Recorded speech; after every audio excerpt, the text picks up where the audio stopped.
what is going on in the Romanian league? Minus 66 points. What type of deduction have they got, people? What type of deduction is this? Can someone please tell me why CS Mioveni have minus 66 points?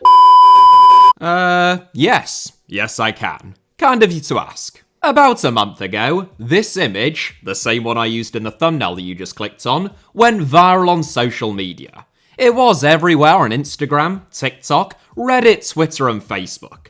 I think I might even have seen it on LinkedIn. Don't ask what I was doing on there. I only opened the app to tell Gary Neville to stop DMing me with promo codes for Huel. Huel is a game changer. It's perfect. Try Huel's Taster Bundle. Give the Taster Bundle a go. Join the millions who love Huel. I don't want any fucking Huel, Gary. How many times? I like my food and drink to be two separate things. I'm a bit old school like that. Where was I? Oh yeah, this screenshot. It was hard to miss online, especially if you have carved out an online reputation for making in-depth videos about football clubs in crisis, meaning that about 400 people tag you in it. For context, this is Liga 2, or Liga Doua, the second tier of Romanian football, and the source of intrigue, as you've probably established, is this club, CS Mioveni, and their rather unfortunate points tally of minus 66, following a 74-point deduction. That is a pretty substantial deduction by any measure, and everyone, from content creators to big social media accounts, because that is everyone now, that is the entire cross-section of society in 2025, wanted to know how and why it had happened.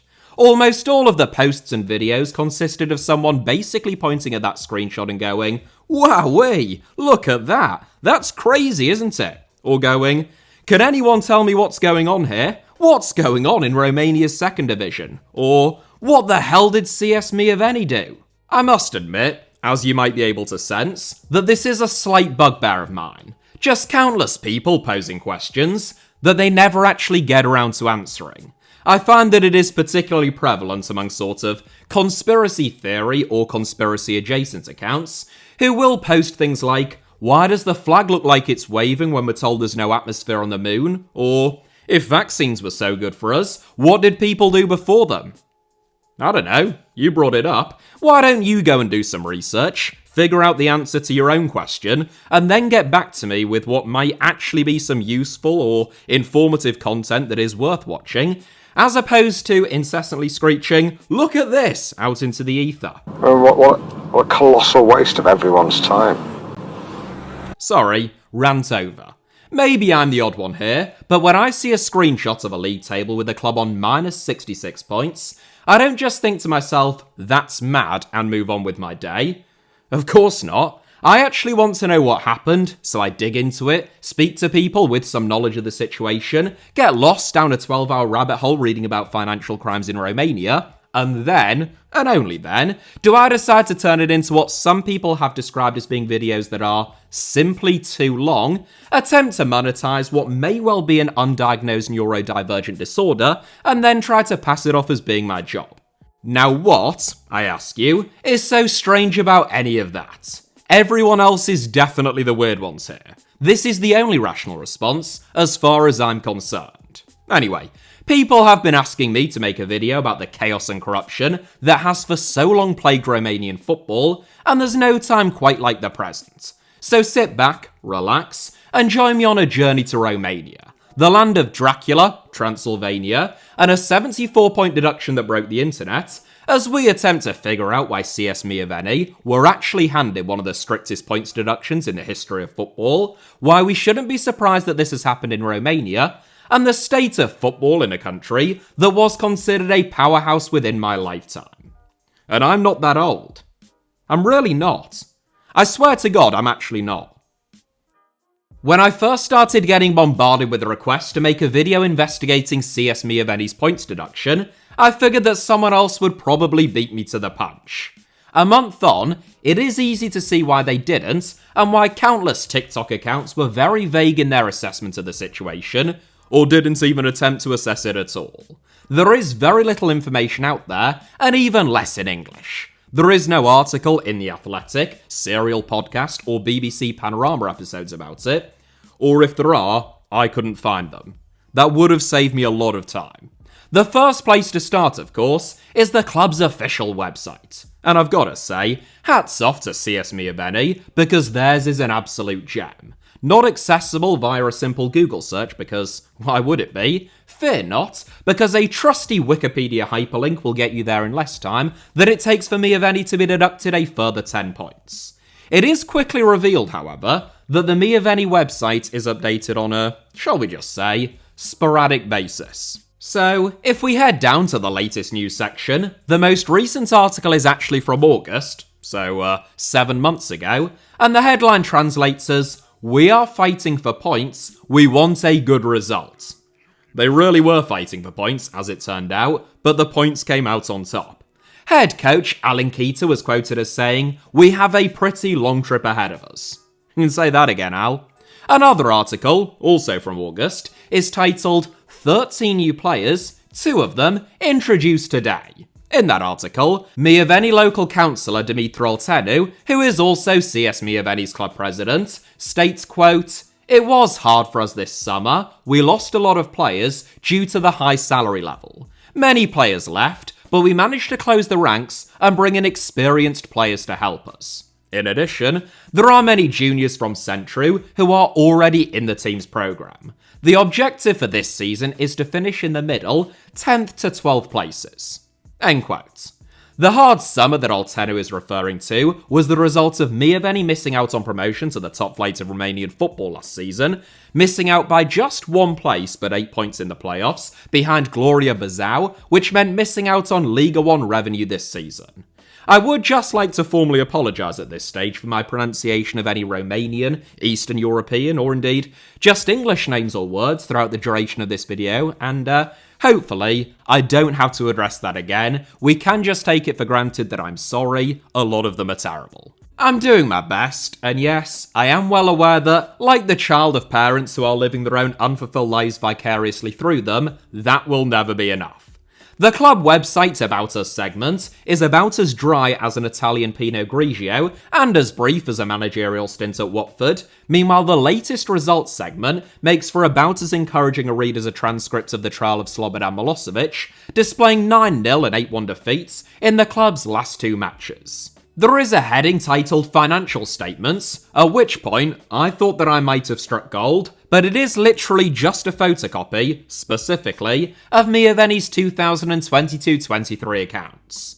That is still useful. It shows that Mioveni lost 4.2 million Romanian lei in 2022 and 2.5 million in 2023, which is about 1.1 to 1.2 million pounds combined, as the club's income fell by nearly 4 million Romanian lei and costs were cut by over 5 million, which helps to explain why failure to win promotion in the 2023-24 season was so problematic, but doesn't exactly provide any additional context as to what has gone wrong since then, leading to a total collapse this season. What's more, if you try to find a similar league table to the one that went viral in that screenshot, that is to say, one showing Mioveni with a 74-point deduction or a significant negative points tally of any description, you will have a pretty hard time. Most now show Mioveni as either being on 0 points, excluded from the table and not even featured, or on 11 points and third from bottom, with 4 or 5 fewer games played than most other teams in the league. At one stage, I was beginning to wonder whether Mioveni had even been deducted 74 points at all, or whether this was just another one of those online hoaxes, which no one can be bothered to fact check, so they end up spreading like wildfire. And while we're at it, what did Vitor Oltagu do, who were also displayed as being on 0 points in most league tables, typically below Mioveni, and as having been expelled from the league? Most of the English language reports on Mioveni's strife, among those which had made any attempt to explain the situation, alluded to, quote, financial trouble or failure to pay players and outstanding debts, which, I mean, sure, thank you, but it is a Romanian football club on minus 66 points. I kind of figured. One of the reasons for this dearth of information, even in Romanian language reports, is because Mioveni's fate and predicament isn't that unusual in Romania. In fact, it has pretty much become the norm. The story of Romanian football over the last couple of decades, but intensified in recent years, has been a constant cycle of smaller clubs in terms of their fan bases and historic levels of success, making ambitious signings, going on a rapid rise up through the pyramid, and surprising everyone, including Romania's established bigger clubs, only for it to transpire that something dodgy was going on. Either they weren't paying players, they were spending illegitimately obtained funds, or, and to be honest, in most cases, both of the above, leading to points deductions, relegations, bankruptcies, and the club being dissolved before the whole process starts over again somewhere else. If you think that sounds a little bit too simplistic, or like a caricatured characterization of events, I promise you, whatever you are imagining from the picture that I just painted, it is in fact much, much more caricatured, commonplace, and absurd. For decades, Bucharest rivals and Romania's two biggest clubs, Dinamo Bucharest and Steaua Bucharest, had an ironclad grip on Romanian football. Between them, they won 41 league titles in 56 years between 1951 and 2007, which is when Romania's top flight was rebranded from Divizia A to Liga 1. The name change, unlike when the First Division became the Premier League, wasn't the result of some grand reorganisational power grab, but a petty dispute over the Divizia A trademark, which led to the Romanian Football Federation rebranding all of the leagues below it from Divizia A, B, C and D to Liga 1, 2, 3 and 4 and so on and so forth. Dinamo Bucharest won the first post-rebrand Liga 1 title, which marked the 16th successive title that had been won by a club from Bucharest.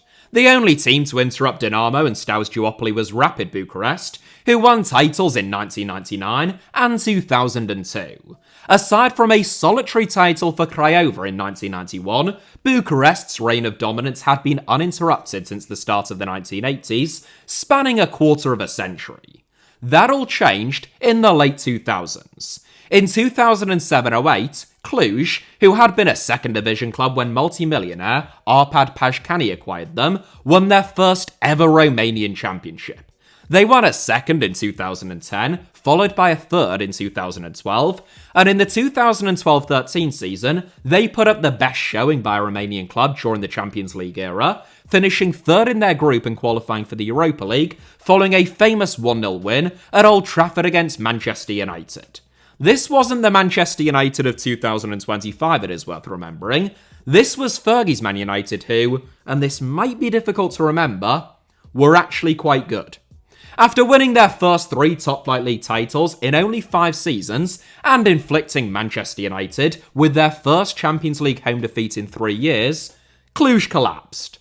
The club was declared insolvent in the 2014-15 season, deducted 24 points, which was later overturned upon appeal, banned from competing in European competitions, unpaid players terminated their contracts, then came a further 10-point deduction. This one wasn't overturned, and that saw Cluj drop into the relegation playoffs.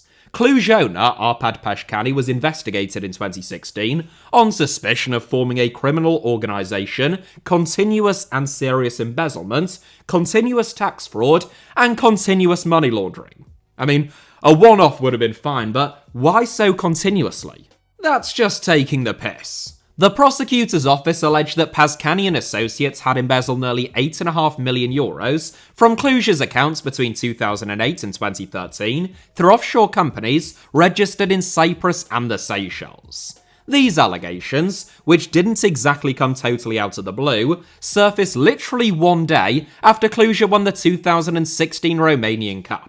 In between Cluj's first 2 titles, Unirea Urziceni also won their first ever Romanian championship in the 2008-09 season, as the 2 Bucharest giants fell to 3rd and 6th place respectively. A small town club, Urziceni has a population of just 13,000, and Unirea Urziceni only reached the top flight for the first time in 2006. In only their 3rd season of top-flight football, though, Unirea Urziceni, bankrolled by Dumitru Băcșaru, dethroned Romania's biggest clubs to win their first Romanian championship. In the 2009-10 season, Urziceni set a then record for a Romanian club in the Champions League era, collecting 8 points during the group stage, winning 4-1 against Rangers away at Ibrox, 1-0 at home against Sevilla, and drawing with Stuttgart. Nicknamed the Chelsea of Yalomitsa or the Chelsea of Urziceni by their own manager at the time, former Chelsea fullback Dan Petrescu, which was fitting owing to comparisons, with Roman Abramovich's distortive spending at Stamford Bridge, Unirea Urziceni had the fourth lowest average attendance in the division at just 3,500 when they won the league title.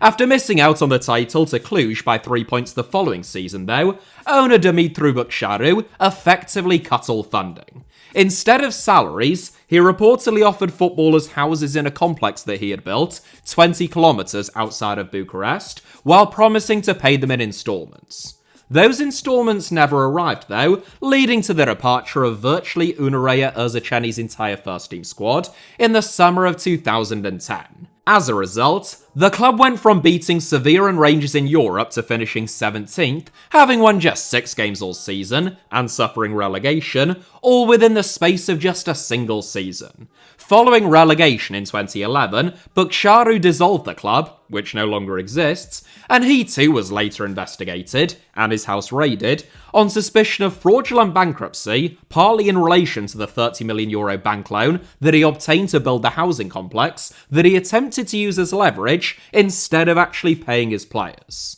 There have been few faster or more dramatic downfalls in the history of football, but almost all of the strongest competition can also be found in Romania. In the 2010-11 season, Otelul Galati became the third club to win their first ever Romanian championship in only 4 seasons. The first Romanian champions hailing from Moldavia, businessman Nicolae Băcșici was the man with the money this time around, but following the club's maiden league title, there was a shareholder revolt, reportedly over who would get the proceeds of the club's success, because, obviously, it wasn't going to be reinvested in the club. That would be ridiculous, pertaining primarily to their qualification to European football and the additional revenue that would generate. Otelul Galati faced Benfica, Basel and Manchester United in the following season's Champions League group stage, but in the ensuing fallout, club president Maria Stan left to become the local mayor, and Dan Adamescu, the second richest person in Romania at the time, with an estimated net worth of $900 million, acquired the club. A bitter battle between Stan and Adamescu followed, from which Galati were the biggest losers. The club finished 11th following a points deduction the following season, and in 2013, they were declared insolvent. Adamescu was arrested on corruption charges in 2014, sentenced to 4 years and 4 months in prison in 2016, and he died in prison, aged 68, in 2017. Otelul Galati's former chief financier, Nicolae Băcșici, was also sentenced to 3 years in prison and a 6-year probationary period in 2013, convicted of the attempted crime of bad faith determination by the taxpayer of taxes, duties or contributions, resulting in the unlawful obtaining of sums of money as reimbursements or refunds from the general consolidated budget or compensations due to the general consolidated budget and association with a view to committing the crime of bad faith determination by the taxpayer of taxes, duties or contributions, having as a result obtaining without right sums of money as reimbursements or refunds from the general consolidated budget or compensations due to the general consolidated budget. That is a translated quote of Băcșici's actual conviction, in case you were wondering why it was such a confused mouthful there. Otelul Galati finished second from bottom in the 2014-15 season and were relegated to Liga 2, and I just want to share with you the Liga 1 table from that 2014-15 season because it really is quite the sight to behold. There is more red or pink there than there is on one of those coloured-in maps of the world at the height of the British Empire. What you are looking at there is a league table in which 10 clubs, out of 18, so that is a healthy 55.5%, were denied a licence to compete in UEFA competitions, resulting in Botoșani, who finished 8th, qualifying for the Europa League, and 6 teams, including Otelul Galati, who were relegated. There are only supposed to be a minimum of 2 teams relegated from Liga 1 each season, and a maximum of 4, following the relegation playoffs against Liga 2 clubs. While 6 clubs were relegated in the 2014-15 season, only 1 was relegated in the 2015-16 campaign. This is obviously the sign of a very healthy league, which functions like a well-oiled machine.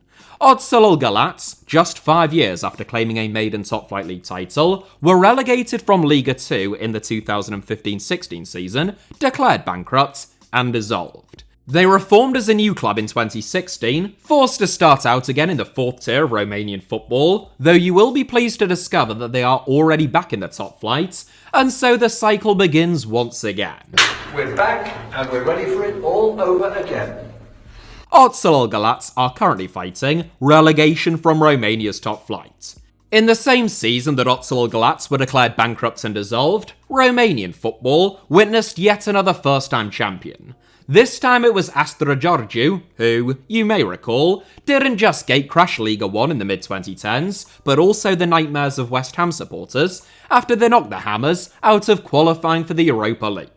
That is the level that Astra Giurgiu were competing at in 2016, capable of beating the 20th richest club in the world, who had just finished 7th in the Premier League, above Chelsea and Liverpool. And yet, and you can probably see where this one is going, Astra Giurgiu, a club who have been renamed more times than Snoop Dogg and P. Diddy combined, saw their funding cut in 2017, they were hit with a points deduction in 2019, and they were relegated in 2021. They were deducted 20 points in the 2021-22 season in Liga 2 owing to unpaid debts, which saw them relegated again and, yes, you guessed it, declared bankrupt and dissolved in 2022 after withdrawing from Liga 3.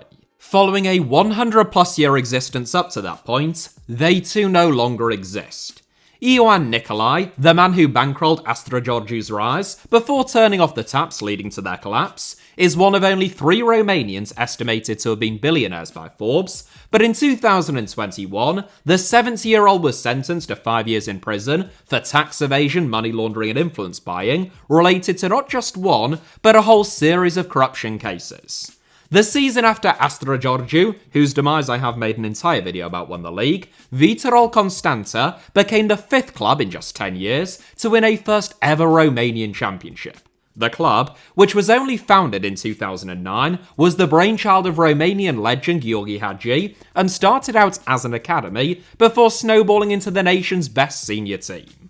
They won the Liga 1 title in only their 4th season of top-flight football, before plummeting down to the relegation playoffs in the 1920 and 2021 seasons, and ahead of the 2021-22 season, the club was dissolved and merged with Viitorul Constanta, who themselves won their first ever top-flight league title in the 2022-23 season.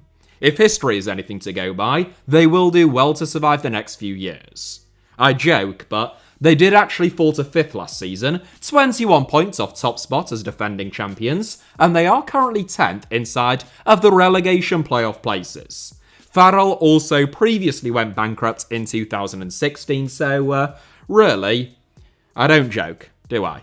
I am deadly serious. Hagi's backing of Viitorul, who are also part-owned by Brazilian legend Rivaldo, is sometimes described as being the only clean money in Romanian football, so hopefully that bodes well for their long-term prospects, if not necessarily their form so far this season. It is important to emphasise that the rises and falls that I just described, those are just Romania's 6 maiden top-flight title winners since the 2007-08 season, of which 4 have since gone bankrupt, 3 no longer exist, as in they haven't even been refounded or reformed in any sense, and at least 4 of the owners who bankrolled them have been jailed, almost all have been investigated, and Hagi is the only one who isn't credibly accused of running some kind of criminal enterprise. Oh, and one of them's dead. I haven't even touched, therefore, upon the myriad of clubs who failed in the first instance, in terms of winning the Liga 1 title, or never even came close, before crashing and burning in equally spectacular style. I like to play a game sometimes called Pick a Romanian Season, where, well, as the name of the game suggests, you just pick any random season, bring up the Wikipedia page, and take a look at the list of bankruptcies and points deductions issued that term. It is vanishingly rare that you will ever draw a blank. So, Totally randomly, I'm just going to go for the 2019-20 season. We will go for Liga 2, that's always a fun one. And lo and behold, first up, you have got Sportul Snagov, who were relegated with 9 points to their name, withdrew from the league during the winter break, forfeited all of their remaining matches, and were relegated and dissolved, which came after owner Ovidiu Onasso decided to fund third-tier Dacia Unirea Brăila instead. That is the team that is only third from bottom. Then there's Pandori Targugiu, who won just one game at 8 points all season, but were somehow spared relegation due to COVID, only to go down the following season and be declared bankrupt and dissolved in 2022. And finally, bottom of the league, which takes some doing in Romania, you have Daco Jetica Bucharest, a club who used to call themselves Juventus Bucharest, who withdrew from the league after 13 matches, causing all of their results to be cancelled, and who were promptly dissolved along with Sportul Snagov, but you will be pleased to discover they have since been revived and currently compete in the 4th tier, so, you know, it's not all bad. And that's not even an especially bad season. In the 2021-22 season alone, 8 Liga 3 clubs were dissolved, there were 6 in 2022-23, and 9 either withdrew from the league or were dissolved last season. If you're thinking, what about this season? Surely there must have been some kind of improvement. I'm afraid not. 10 teams either withdrew or were dissolved, or, as the Romanian Football Federation prefers to describe it, oh wow, a new PB. At this point, Romanian football clubs have shorter life expectancies than an Arsenal title challenge, a whistleblower set to testify in court against Boeing, or a weapons inspector who told the BBC that Downing Street had instructed them to alter a dossier in the build-up to the joint US-UK invasion of Iraq. That Arsenal reference turned out to be by far the lightest one there, didn't it? R.I.P. Dr. David Kelly, but in all seriousness, there were care homes set up specifically to cater to people in their 90s who suffer from serious respiratory illnesses that had longer life expectancies during the COVID-19 pandemic than clubs in the 2nd and 3rd tiers of Romanian football in an ordinary season. It is a constant cycle of destruction, and it's not just smaller clubs, artificially inflated by gangsters and crooks, who are self-destructing. Romania's biggest club, Steaua Bucharest, entered a period of chaos and tumult after the controversial Romanian businessman, far-right politician, and convicted criminal Gigi Becali acquired the club. Becali previously vowed to, quote, finish off all homosexuals in Romania, which it is unclear whether that was a threat or an offer just to bring them to climax. He doesn't think that COVID-19 is a real thing, and pressured his players not to take the vaccine. He called a black television host a monkey, has reportedly refused to sign players because they're black, said that he wouldn't sign players who weren't Orthodox Christians, that he doesn't do business with women, and that Steaua's rivals, Cluj, are secretly funded by Hungarian Freemasons. And that was just in one afternoon. I won't go into detail because it is an absolute minefield and I have already made an entire video about it, which I would highly recommend and I will try to remember to link to at the end of this video. But there are now 2 clubs, FCSB in Liga 1 and CSA Steaua Bucharest in Liga 2, who claim to be the rightful heirs of the Steaua brand, history and successes, including their 1986 European Cup. 3-time Romanian champions Universitatea Craiova have experienced a similar rupture and dispute, with CS Universitatea Craiova of Liga 1 and FCU Craiova 1948 of Liga 2, who were only relegated from Liga 1 themselves last season, both claiming to be the true Universitatea Craiova. Meanwhile, Dinamo Bucharest, the other half of Romania's eternal derby with Steaua, entered an economic death spiral in the mid-2010s under the ownership of Nicolae Bedea and subsequently Ionita Negoița, before things went from bad to worse under a Spanish consortium led by Pablo Cortesero. Cortesero brought a handful of ambitious signings to Dinamo, including several Spaniards, but unfortunately, he reportedly never paid any of them, and in the 2021-22 season, Dinamo suffered a first ever relegation, with the club having to be rescued temporarily by their own socios. Romanian football has become a festering swamp where dishonesty, deceit, and outright corruption have led to a collapse in confidence and in standards. A 2016 FIFPro report found that 75% of professional footballers surveyed in Romania had gone unpaid at some point in the last 2 years, which was the second highest among all of the nations surveyed by the governing body, sandwiched between Turkey and Serbia. That percentage has almost certainly risen since then, if FIFPro were to conduct another poll, following a further acceleration in chaos, uncertainty, and unscrupulous owners entering the sport. The uncertainty and doubt of widespread wage theft causes Romania's most talented domestic players to look to move abroad as soon as possible, their less talented players to simply retire often and seek out alternative careers and more stable sources of income, resulting in a further degradation of standards, and it puts foreign players off ever joining Romanian clubs. The low, or more often than not, outright non-existent wages in Romanian football also makes players and officials much more susceptible to bribes. Romania is widely considered, with good reason, to have one of the most corrupt pyramids in European football.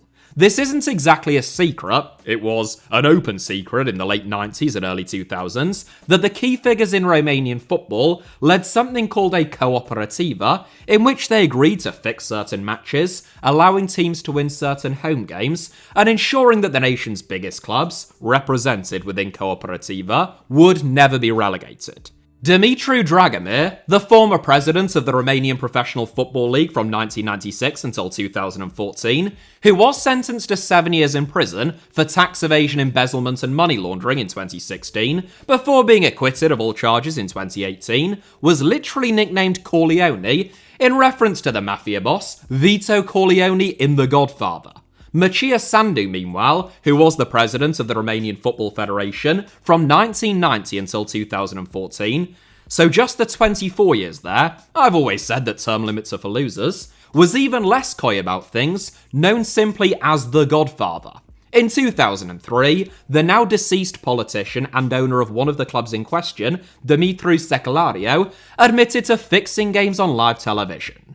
This was supposed to represent a turning point, as what had long been an open secret became a high-profile scandal, but it didn't quite prove to be the watershed moment that many people had hoped. Romanian football remains racked by corruption and allegations of match fixing, so much so that, for high-profile matches, foreign referees are sometimes drafted in from other countries and associations due to the low levels of trust in Romania's own domestic officials to fairly referee matches.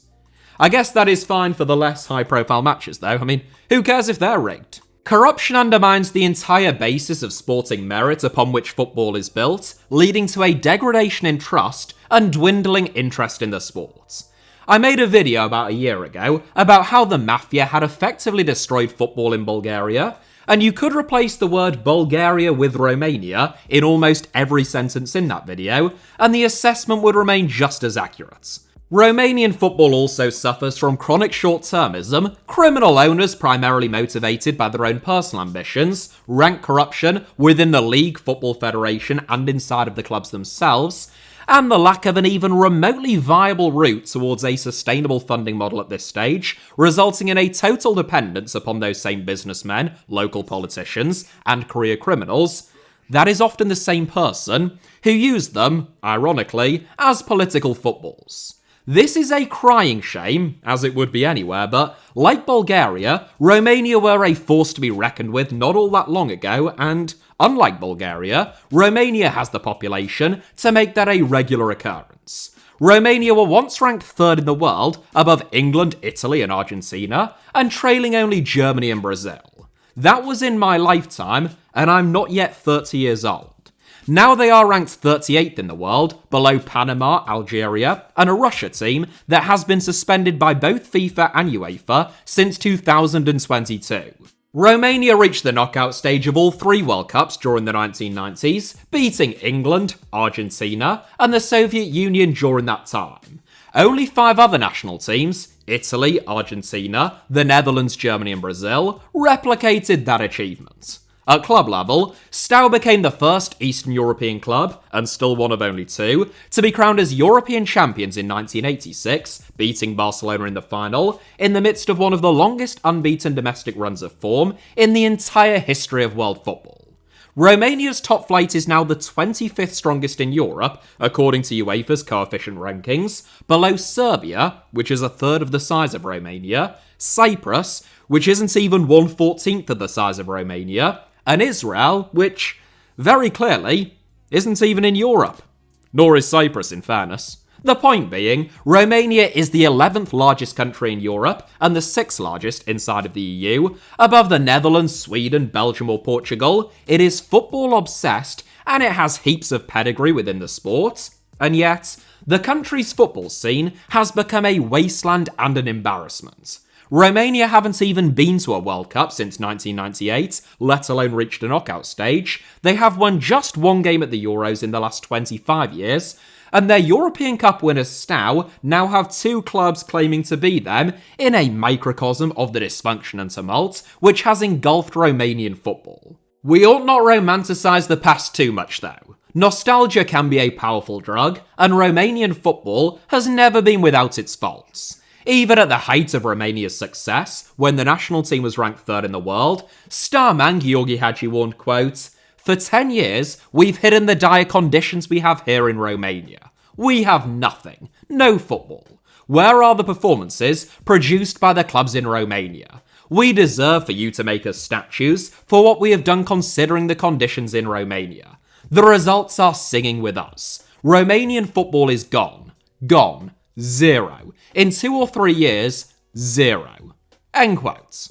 How right he was. There is, therefore, a large extent to which Romania's national team succeeded in spite of the state of Romanian football and governance as a whole during the 1990s, rather than because of it, but undoubtedly, almost everything has got immeasurably worse since then. I feel like I say that an awful lot on this channel recently. The current president of the Romanian Football Federation, Răzvan Bălanu, was elected in March 2014 as a 30-year-old. Romania legend Gheorghe Popescu, who is also the brother-in-law of Gheorghe Hagi, had been the favourite to win the presidential election, but on the eve of the vote, and I do mean literally the day before elections were scheduled, Popescu and 7 others were convicted of money laundering and tax evasion in relation to the transfer of players from Romania to other countries by a Romanian Court of Appeals. Popescu was sentenced to 3 years in prison before being released halfway through his term on good behaviour. Bălanu was very young when he became president, but some saw it as a fresh perspective, a changing of the guard, and a source of hope. Time hasn't been kind to that optimism, and Bălanu is now viewed as being as much of a part of the establishment as any of his predecessors, devoid of either the will or the authority to make the necessary changes required to truly transform Romanian football. The chaos and dissatisfaction within Romanian football, to some extent, reflects the chaos and dissatisfaction in Romania as a whole. In November 2024, the strength of anti-establishment sentiment was so great that far-right presidential candidate Călin Georgescu seemingly came out of nowhere to claim 22.94% of the vote, which was the most out of any individual candidate. Georgescu, who has described Romania's fascist World War II-era dictator, Ion Antonescu, who allied with the Nazis and was later tried for war crimes and executed, as a hero, as well as the founder of Romania's Iron Guard. He is known for his outspoken support of Israel, Vladimir Putin, and Donald Trump, and his belief that the moon landing was faked, climate change isn't real, and that carbonated juices contain nanochips which, and I quote, "enter you like into a laptop." End quote. No, me neither. The results of that first round of Romania's 2024 presidential elections were annulled, owing to accusations that Georgescu's campaign had been funded by the Kremlin, and that Russia had carried out cyber attacks on Georgescu's political rivals. He has recently been banned from standing in Romania's rescheduled 2025 presidential election, despite having risen in the polls since the last election, with George Simion, leader of the far-right AUR party, expected to hoover up a lot of his support. And so, at long last, we return to CS Mioveni, a football club who, in 2023, invited 25 convicted prisoners who were on day release for doing community service to come and watch them play. When your crowds are as low as Mioveni's, extreme times call for extreme measures. Still, at least it made for an unusual change in Romanian football, having convicted criminals on the terraces rather than merely in the director's box. Ha ha! Mioveni is a small town in central Romania, about 110 kilometers northwest of Bucharest as the crow flies, with a sub 30,000 population. Mioveni's neighbours Pitești, about 20 to 25 minutes away, has a population of 140,000, making it the capital and the largest city in Argeș County, which is home to a little over 500,000 people. The population of Argeș County has fallen continuously since the Romanian Revolution 35 years ago, in which Nicolae Ceausescu was overthrown and communist rule in Romania came to an end.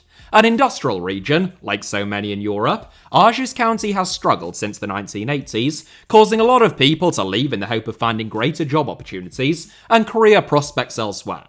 Mioveni has actually been unusually successful in retaining a number of jobs, primarily through 2 manufacturing plants.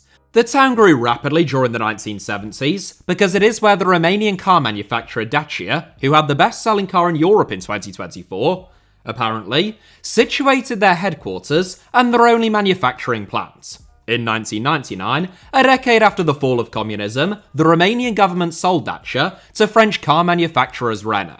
Despite the acquisition, Dacia is still headquartered in Mioveni, and their only plant is still based there, employing a combined estimated 12,000 people, which is equivalent to nearly half of the town's population.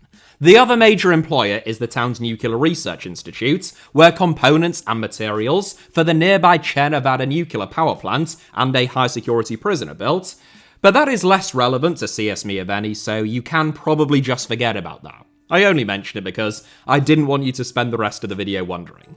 Dacia are relevant though, as well as it being an interesting tidbit, because after they opened their manufacturing plant and headquarters in Mioveni in 1969, they took control of Metalul Colabashi and renamed the club FC Dacia Pitești. Dacia Pitești, as their name suggested, became the works team of Dacia, who both owned, sponsored, and operated the club. A year after Renault bought Dacia though, the town of Mioveni built the Orașănesc Stadium, a new 7,000-seater ground, and Dacia Pitești merged with AS Mioveni, who had only been founded in 2000 themselves, to form a new club called AS Dacia Mioveni, which started out in Liga 3 in 2001. Dacia continued to sponsor the club, hence the name, but no longer owned or operated them. Instead, that would fall upon Mioveni's local administration, who had built the brand new stadium. Despite the merging of 2 clubs, Dacia Mioveni still faced an uphill battle in terms of generating support. Rivals Argeș Pitești, who are synonymous with perhaps Romania's greatest player of all time, Nicolae Dobrin, are the region's biggest club. Dobrin won 2 Divizia A titles and 3 Romanian Footballer of the Year awards with Pitești, who subsequently named their 15,000 capacity stadium after him. The Stadionul Nicolae Dobrin was demolished in 2023, with Argeș Pitești ground sharing the Orașănesc Stadium in Mioveni, but the Noul Stadion Nicolae Dobrin, expected to cost over $100 million, is scheduled to open in 2027. Despite a lack of support, Dacia Mioveni began a pretty rapid ascent through the divisions. From starting out in the 3rd tier in 2001, they reached the 2nd tier in 2003 and the 1st in 2007, a typically speedy Romanian rise if you like, but they were relegated from the top flight in their first season there, in 2008, and Dacia stopped sponsoring the club and severed all ties with them in 2010 as the French-owned firm chose to sponsor Udinese instead. Dacia aren't headquartered and don't have a plant in Udine, but Udinese did have Juan Cuadrado, Alexis Sanchez and Antonio Di Natale at the time, so there is that. That is when Mioveni were renamed CS Mioveni, reflecting Dacia's lack of involvement, and they became Liga 2 stalwarts for the next 10 years before winning promotion via the playoffs in the 2020-21 season. Having narrowly avoided relegation in their first season back in the top flight, Mioveni were utterly hopeless in 2022-23, and I really do mean absolutely abysmal, finishing dead last in both the regular season and the relegation playoffs, winning just 4 out of a possible 39 games over the course of the entire campaign, and failing to win any of their 9 relegation playoff matches. That was a big problem because, as we can see if we go back to that trusty photocopy of Mioveni's 2022-23 accounts on the club's official website. By the end of that season, Mioveni had amassed debts of more than 10 million Romanian lei, equivalent to about £1.7 million. Whereas losses like that can be temporarily sustained by Romanian clubs bankrolled by criminals, for a club which is effectively owned by the local council or municipality, those kinds of losses present an existential crisis, and so it proved. Mioveni attempted to retain the core of their Liga 1 squad in the hope of making a speedy return to the top flight last season and unlocking top flight revenue again, but the money wasn't made available by the local council to actually pay their players. Mioveni missed out on promotion last season, falling 8 points short in the playoffs. Meanwhile, players still hadn't been paid. Over the summer, club president and local councillor Dumitru Olteanu commented that some players wanted to leave and join clubs where, and I quote, "the project is a sure one." That was a not very thinly veiled way of revealing that, as many people already suspected, the project at Mioveni was far from sure. Olteanu claimed that Mioveni still had 12 players under contract, but, tellingly, he refused to reveal which 12. He moderated expectations in light of Mioveni's economic difficulties, citing an 8th to 12th place finish as being the target, but things were much worse than even Olteanu was letting on. A group of Mioveni players, whose names I am about to butcher worse than Jack the Ripper after a night out in the late 1880s, including the likes of Stefan Blanaru, Daniel Serbenice, Daniel Toma, Andrei Trascu, Ionat Benea, and former head coach Nicolae Dice, brought a legal challenge against the club owing to unpaid wages. It was a 2-point deduction for each of these challenges, which quickly started to add up, combined with collective 10-point deductions that resulted in Mioveni being deducted an eye-watering 76, not even 74, points in total. There were at least 5, arguably 7 separate points deductions in total, a minimum of 3 in December and 2 in January, but they were effectively academic by this point. In October 2023, Mioveni's mayor, Ion Georgescu, had been arrested in an influence peddling scandal after reportedly being caught red-handed inside of the Mioveni City Hall, returning a €10,000 bribe.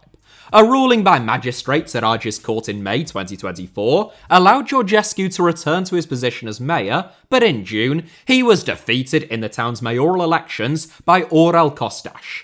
Georgescu had previously revealed that the council's budget allocated to CS Mioveni for the 2024-25 season had already run out, and that there was, and I quote, "no legal basis for any more funds to be made available." Mioveni are, somewhat confusingly, officially a private law club who receive a council fund, grant or stipend, whatever you want to call it, that effectively funds their entire operation. It is a fairly common arrangement in Romania, where all Liga 1 clubs are required to be privately owned, but what constitutes privately owned is a fairly loose framework. Georgescu's successor, Aurel Costache, held a press conference in November 2024, where he laid bare the extent of Mioveni's troubles. No longer talking in terms of survival, Costache described bankruptcy as being very close, and described safeguarding Mioveni's youth department, for those aged 14 to 19, as being his priority, effectively acknowledging that the senior team, and the club as a professional entity, would soon cease to exist. Sure enough, that is exactly what happened. CS Mioveni played their final league game at the start of December, in which a team of youth players were thrown out to the wolves against Concordia and thrashed 9-0. Bankruptcy and disillusion followed, and CS Mioveni, a club which can trace its roots back to the 1950s, no longer exists. What is ironic, or depressing, definitely more depressing actually, is that CS Mioveni went viral online because their situation was seen as being extreme and bizarre by the rest of the world, but it barely raised an eyebrow in Romania, where their rise, fall, and descent into oblivion is so unremarkable as to be a cliche at this stage. It would have been more remarkable, in a Romanian context, if Mioveni had somehow become a sustainable or sensibly run long-term project, rather than them being deducted 76 points and sent out of existence by spiralling debts and unpaid players, who are reported to have missed out on an estimated €10,000 each as a result.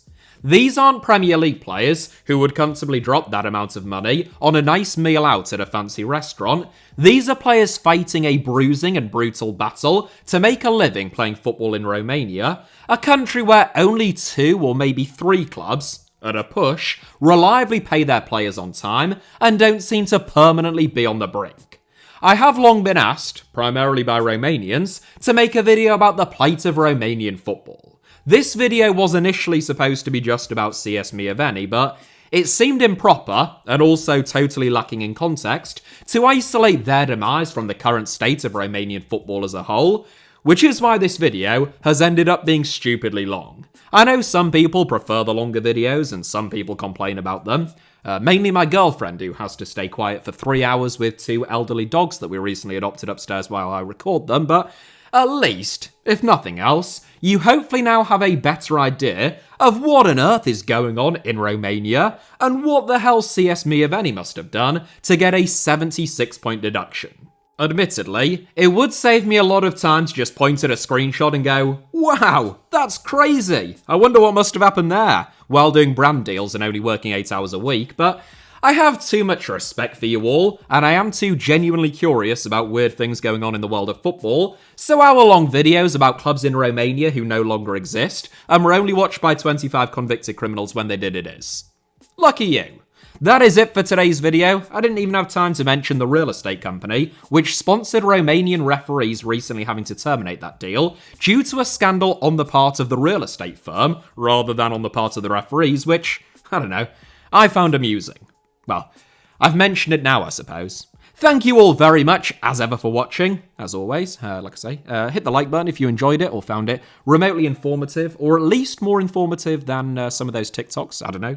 Maybe you didn't, in which case, please hit the dislike button. Let me know your thoughts down below in the comments, and of course it goes without saying, make sure that you are subscribed and have notifications turned on both for this channel, HITC Sevens, and also my second channel, Alfie Potsama, both of which should be about to appear on your screens now, along with a couple of videos that you might enjoy watching after this one. If I have remembered, that could be the Astra Georgiou video and the Steaua Bucharest video. But I might have forgotten. If I have, you can always search for them. But apologies if I did. You can also find me on various social media platforms and elsewhere on the interweb via the links down in the video description below, but more importantly, just go out and have a brilliant day. Cheers.